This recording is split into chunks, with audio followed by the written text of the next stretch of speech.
Hello and welcome to the Movement Made Better podcast. Today's guest, we have the game guru, Jeff Barton on. So Jeff, go ahead and if you'd introduce yourself to our listeners, please. Yeah, my name's Jeff Barton. I live in Ames, Iowa. Started a gym called Surefire Fitness back in 2010. So yeah, I've been running that and having a good time doing that. Yeah. Nice. We came across you and one of your big things is playing games to acquire skills. Yeah.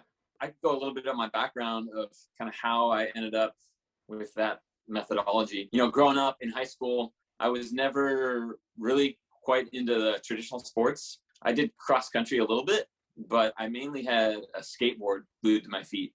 Oh. So I was always into the different, more extreme stuff with sports. By the end of high school, though, I was into movement and into all that, but that wasn't on my radar as far as, you know, what I wanted to do with a career path. I was actually supposed to be a rock star. So actually my junior year, I had formed a band with 4 other guys at my high school, and we all graduated. We still had the band, and we did 1 year at local university here, and we still had the band formed, and we were playing regionally. And we asked our parents, hey, you know, can we quit school and can we try this band thing full time? And they said, we'll give you 1 year, but then after that, you guys need to get back to school. So we tried, and within, I think it was maybe 6 months after going at it full time, we actually signed a record deal. We did the thing. So ended up touring pretty much the whole country, a little bit of the world. Did that for about 5 years after high school. So I was 19 years old when we signed a record deal. Wow. And that was a blast. But it's a very cutthroat industry. We did 1 record, and then our label actually ended up getting sold to Warner Brothers Records. And when Warner Brothers bought it, they kind of cleaned house. So everybody at our label was fired, and we ended up losing our record deal. So we talked about maybe trying to continue doing that, but we just decided to move on. So that's when I decided to go back to school. But one thing when I was in the band and we were on the road and doing all that made me realize how much I really did love movement, and I missed movement because we were either in a tour bus or a van most of the day, just going from city to city. I could not do pretty much any movement at all. We would play the show, then we'd either go to the hotel or get right back on the road to the next venue. So when the band kind of fizzled out, I knew that's what I wanted to do, something with movement. So I ended up going to Iowa State University. I finished the kinesiology program there. And then that led to just starting Surefire Fitness pretty much immediately after that. But all throughout college and the tail end of the band there, when I started getting back into movement, what I loved most about movement and kind of my roots with skateboarding was I just wanted it to be fun. I didn't want things to be ultra competitive. I didn't like the structure of traditional programs where you're just going in, doing this exercise, doing 3 sets of 10. I wanted to make it fun, like I had fun with skateboarding. That's what kind of gave birth to just this task-based movement, these games. You know, how can I get people to enjoy movement where they don't really think that they're exercising? Mm-hmm. So it's evolved quite a bit since the beginning in 2010, but the games has surely been part of the success of how we've grown so much so far. I think what's interesting, at least in my perspective about skateboarding or what we would call extreme sports, like snowboarding, things like that, is I think I continue to see in those realms an attitude of let me see what's possible, which is, I think, vastly different from the fitness industry itself, right? Yeah, I'd agree. It's just very different, just the mindset. And, you know, like I said, we were just never ultra competitive with what we did. It was just my buddies and I, hey, let's see if we can ollie over this obstacle. Let's see if we could grind this rail, but not like, yeah, I'm going to beat you at that. Like, we're in this together. Let's make it fun, but still have a challenge involved with it. That's kind of how it was birthed. When you're working with clients, do you still have a base of what we would consider traditional training mixed in with that? For sure, yeah. I don't know if you guys have read Mark Ripeto's book, Starting Strength, but I was very influenced by that book as well.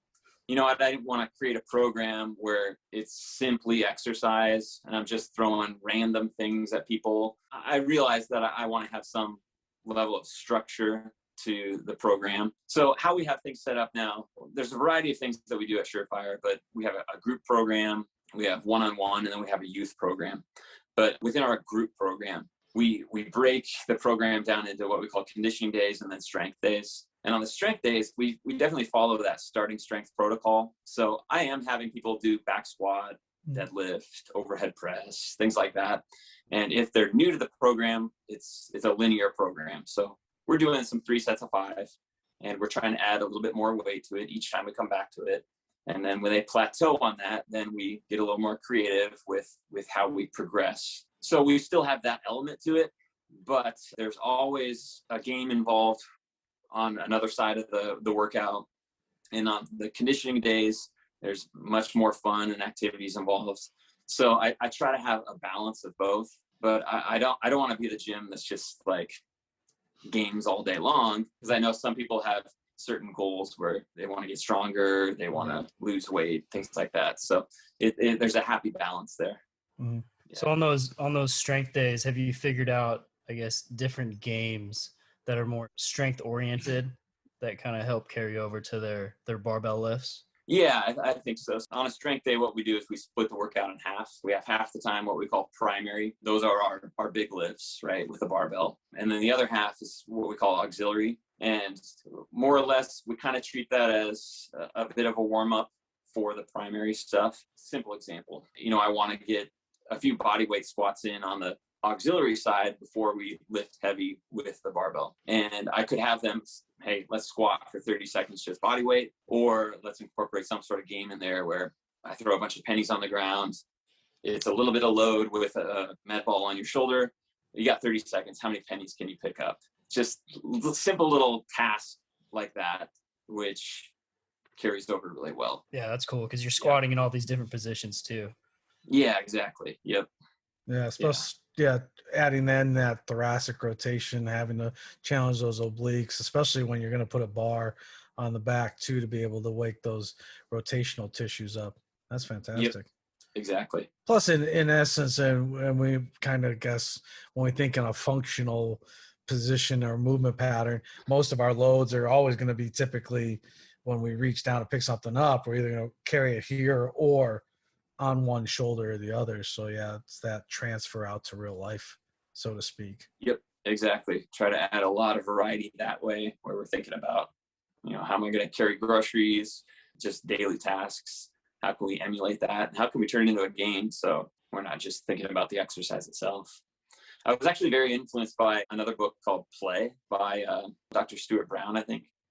And there's one concept in there. It's this idea of neoteny. And I had not heard that before, even throughout college, but it's this idea that certain animals hold on to juvenile characteristics into adulthood. So in the book, they gave an example of a Labrador, and then a wolf. A lab puppy and a lab adult, they actually look very similar in their face structure and everything. And their behavior is very similar as well. You can have an adult lab that's just as playful as a puppy. However, a wolf, like a cub of a wolf, it will actually look more like a lab as a cub, but then as it grows into an adult, it gets a very elongated like face. Its jaw like juts forward, and then its behavior becomes very, very rigid. So you would say that the lab is more neotenous than the wolf. And then it gave an example of a chimp and a human. Like a baby chimp, you look at their face, it's very similar to a baby human or an adult human.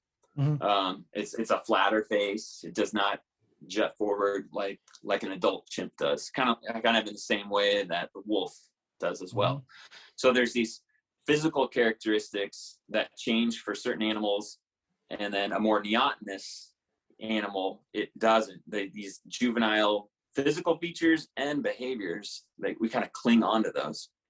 And in the book, it made the case that a human is actually the most neotenous creature of all. So we hold on to these juvenile characteristics and behaviors more than any other animal. And I thought that just made so much sense of why people, I think, are attracted to this type of training because it's play. It's what we wanted to do as kids. And there's just, at some point, play turns into torture when it comes to movement. As a child, we really, really enjoyed it. And then at some point, movement just becomes this chore, you know, where, oh, we have to go to the gym. But I think we're going about it wrong in that, well, we're going to the gym and all we're doing is 3 sets of 10 of stuff that we just don't want to do. But if we took a more play-based mindset and thought of ourselves as more neotenous creatures, then we would just do what we did as kids. I think we'd continue to enjoy it. But because of neoteny, it says it's just the birth of music, of art, of all these things. So when I think about that as far as the training realm, it's just like, I don't know why more people aren't doing this. It's who we are, you know, as animals. Society tells you you act a certain way when you get to a certain age group, so to speak, right? Or a certain level. Right. You just got to put those things away and it's time to get serious. Because games start to go away when you get to high school, pretty much, except, you know, for PE and everything. For the first maybe 1 or 2 years of high school, you still have PE, and then after that, it kind of goes away. Yeah, so it's just it's kind of ingrained in our society now, where it's like, hey, once you turn a certain age, like you don't need to play anymore. Just gotta work. Yep. But I don't know. That's my mission. I want to think differently when it comes to that. And now there's a difference between, because a lot of people will say, well, I play sports, but there's a subtle difference, or maybe even major differences between play and sports, right? Yeah, I'd say so. While play can be competitive, it doesn't necessarily have to be. Mm-hmm. So we play a variety of games at the gym that are competitive, and people enjoy those. But there's other things too that maybe it's competitive with yourself a little bit or with others, but it doesn't necessarily have to be. Sometimes it's just exploration. Let's see how we can move in different positions and turn that into some sort of game. But there's no competitive element to that. Sports are great, but I think play goes beyond that. It's kind of like, because when you're playing organized sports, you're looking for a winner and a loser. But yet, you watch something like the World's Strongest Man contest, and yes, they're competing to win the prize, but you see it all the time where they're encouraging each other. Even though they're competing for positioning, you see it all the time where the athletes are like, come on, man. And they're really just trying to motivate each other to accomplish and finish their tasks. Yeah, exactly. I think that's a good point too. What are some of are there like a couple or a few major objectives that you're looking to acquire or improve when you're programming these games in? Honestly, my main thought is I want exercise adherence. Like, that's the thing I'm thinking the most, because I want people to, when they finish the workout, whether I've created the program for the day or I have another trainer that does it, and then we send it out to the other trainers. Okay, this is what we did today. We always include what we call the wow factor. What was the thing within the workout today that was like, wow, I can't believe we did that today. That was so fun. So that's what I'm looking for. And I'm looking mainly for that for, number one, exercise adherence, because I want people to enjoy it so much that they're going to want to come back the next day. Mm-hmm. And then beyond that, I want to look into the game itself. Okay, what are we actually working on here? Is it some hand-eye coordination? Are we working on balance?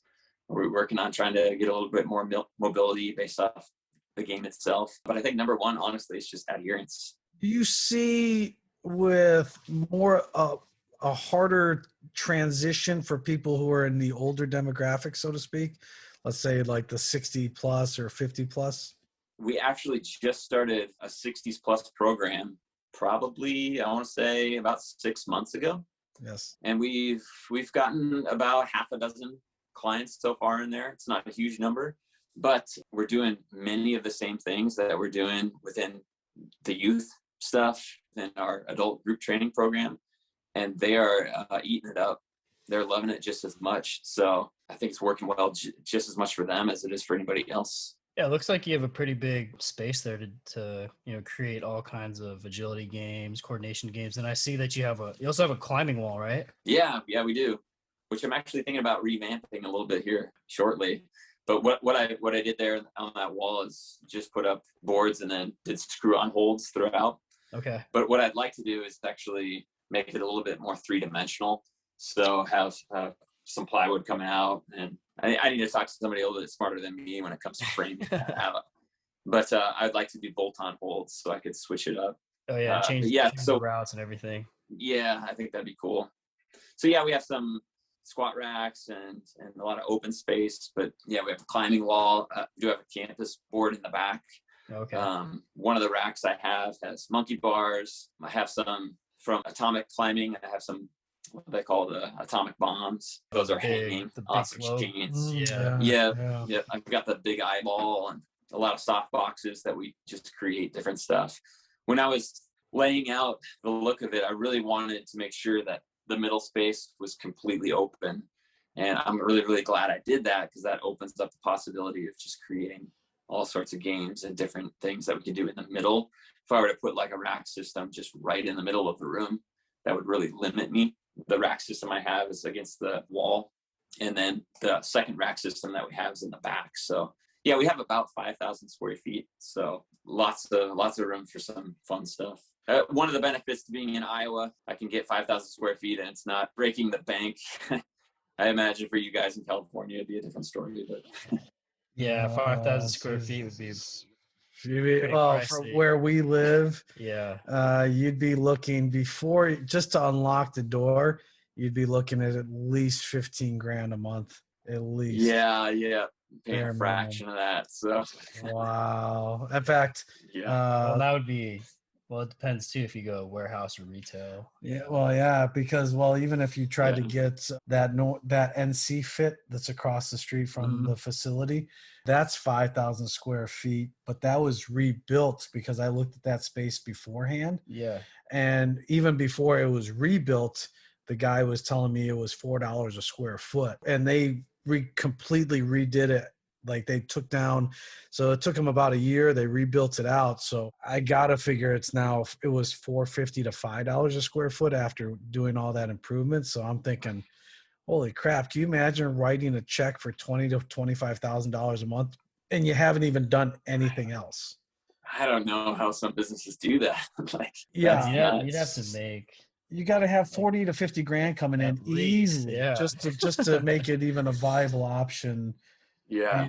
So, and I think with the current situation, that's why you're seeing gym owners are struggling, because depending on geographically where they're at, there's a huge financial obligation right there. Yeah. Have you guys been mostly open in Iowa with gyms? Yeah. So we were shut down for, I think, about 2 months, but Iowa was one of the states that we opened back up pretty quickly. There were, of course, regulations, we had to stay 6 feet apart, things like that, but we managed well. What I did at first is when we opened back up, I taped out a grid system on the ground, which had 8 foot by 8 foot squares.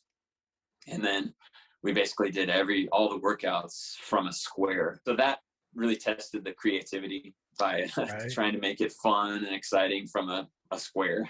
Yeah. So we did that for a while. It was honestly just recently where we pulled up the tape, and we're a little bit more back to our traditional format. We're still being wise and keeping distance. And we're getting to the little bit warmer weather now, though, where we can open the windows and the doors so the airflow's moving throughout the gym, which is a positive as well.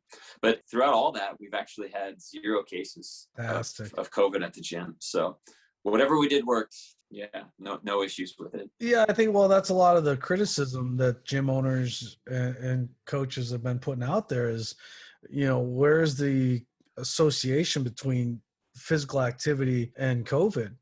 So I think we've heard a lot of criticism on the statistics just aren't linking those two things together. So, you're not seeing the spread from being created from gym atmospheres. Right. I follow a lot of gyms all over the country, and I have not heard, honestly, of a single major outbreak from a gym facility, unless it's not popping up in my feed or I'm not hearing it otherwise. But yeah, it seems to be it's not really spreading there. So you talked about having to transition your strategies on your games. So did that move you into utilizing more tools than you would have used before? I'm always trying to incorporate some sort of tool, but it definitely had to be some tool that everyone could have rather than, one thing that we could share.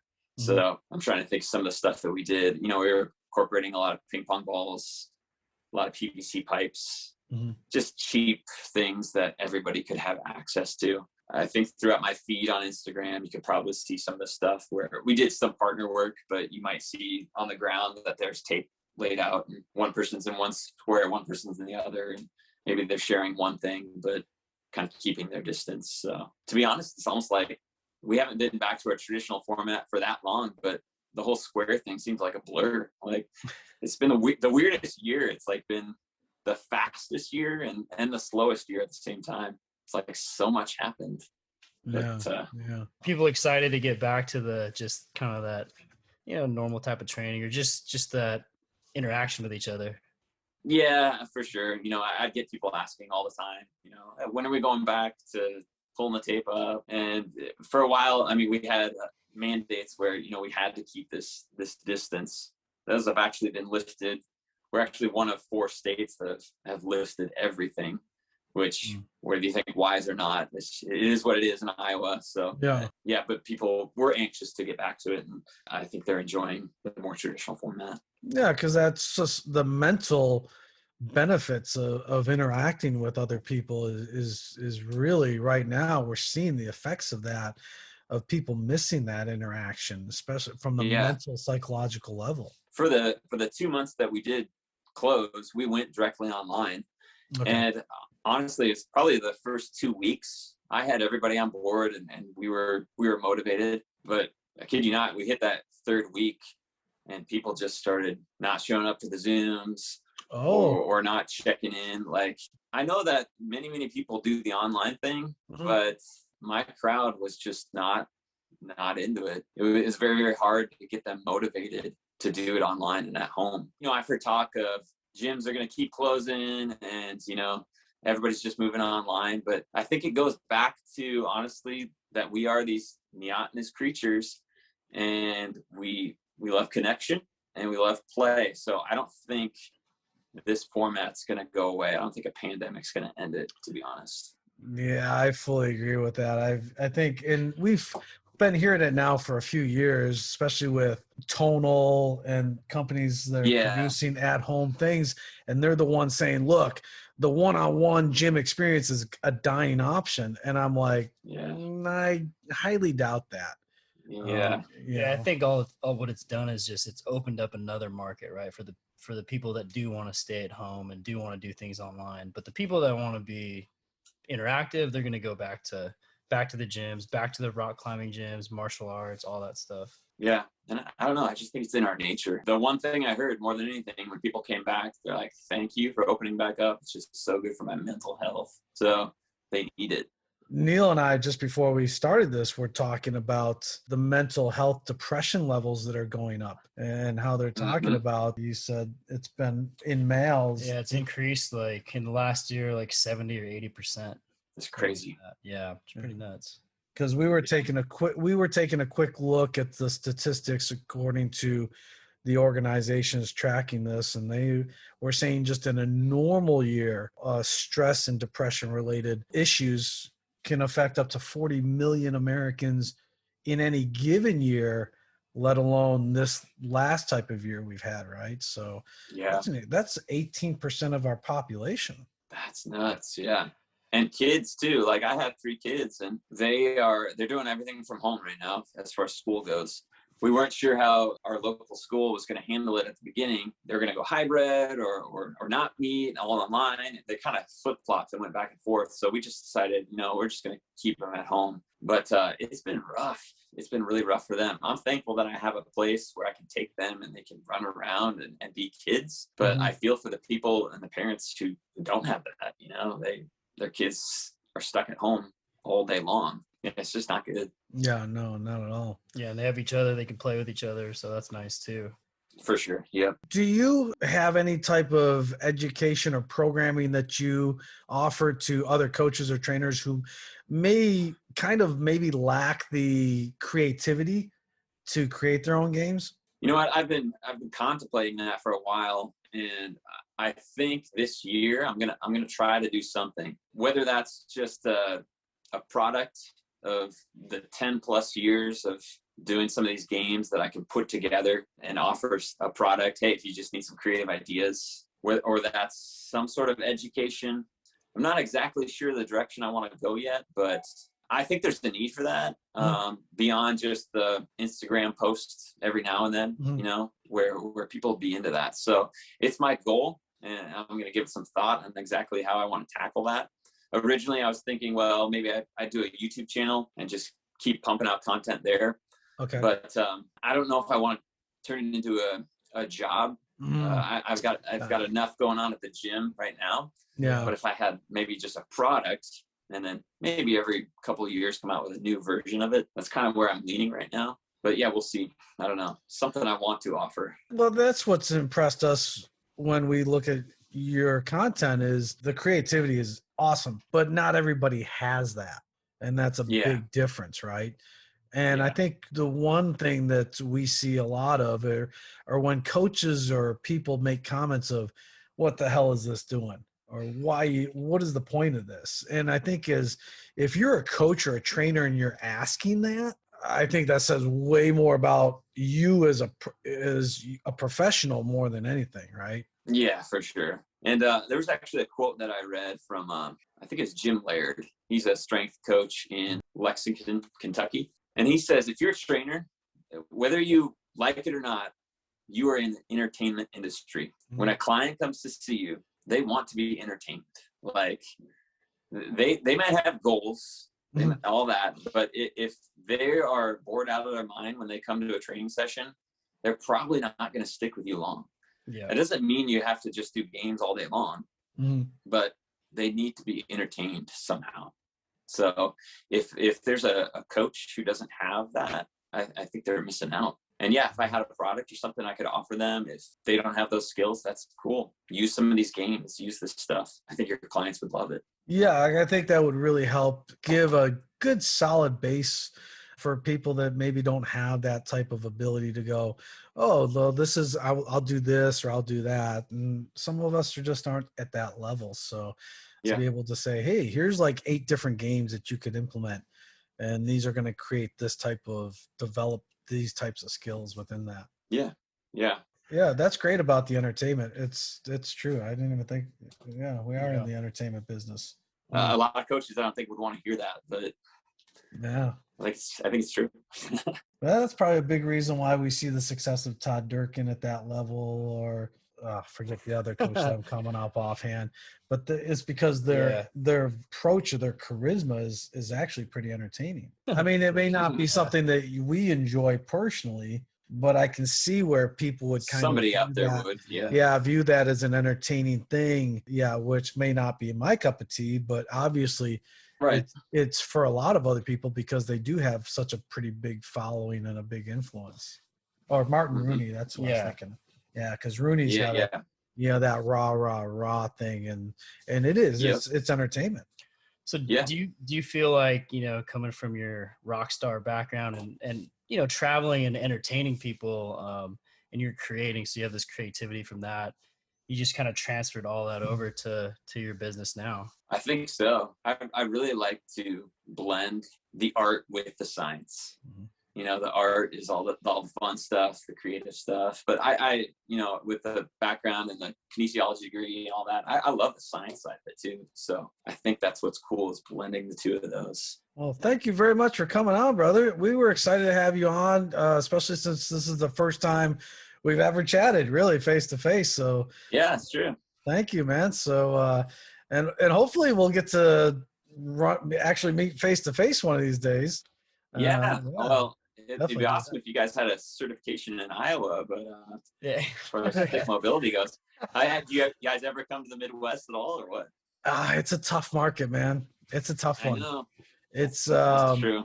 We set up courses, and we get facilities to call us, and the owners and the coaches are like, yeah, this is great, and we're amped, and so we set it up, and then crickets, so it's kind of it's people don't know what they don't know. And sometimes people Yeah. look at this stuff and they go, you know, what am I going to get out of 2 days of that? Right.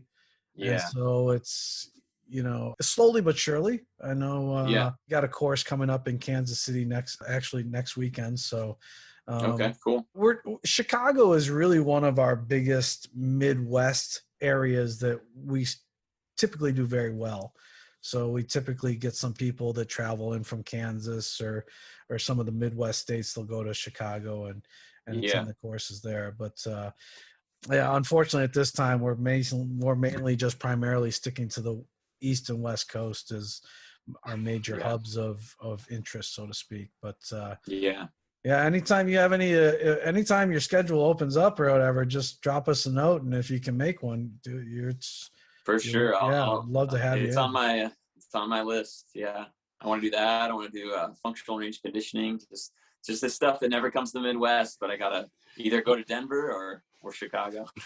Yeah. You know what course you'd really enjoy, and it's all play based, is Fighting Monkey. Yeah, it's really good. I took took that years ago, and it was amazing. Yeah, I see a lot of their videos and stuff they post, and it looks really cool. Yeah, it's good stuff. Yeah, amazing movers. And the drills and the tasks that they give you.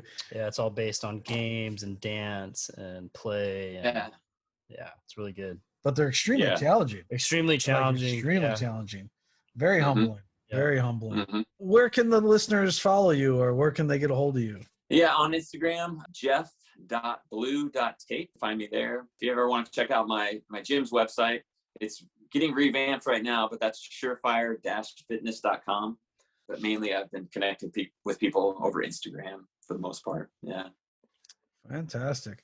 And I know we've talked about, well, now with the virtual world being more common, I think it's easier to get kind of summits together and bringing in some top coaches and educators.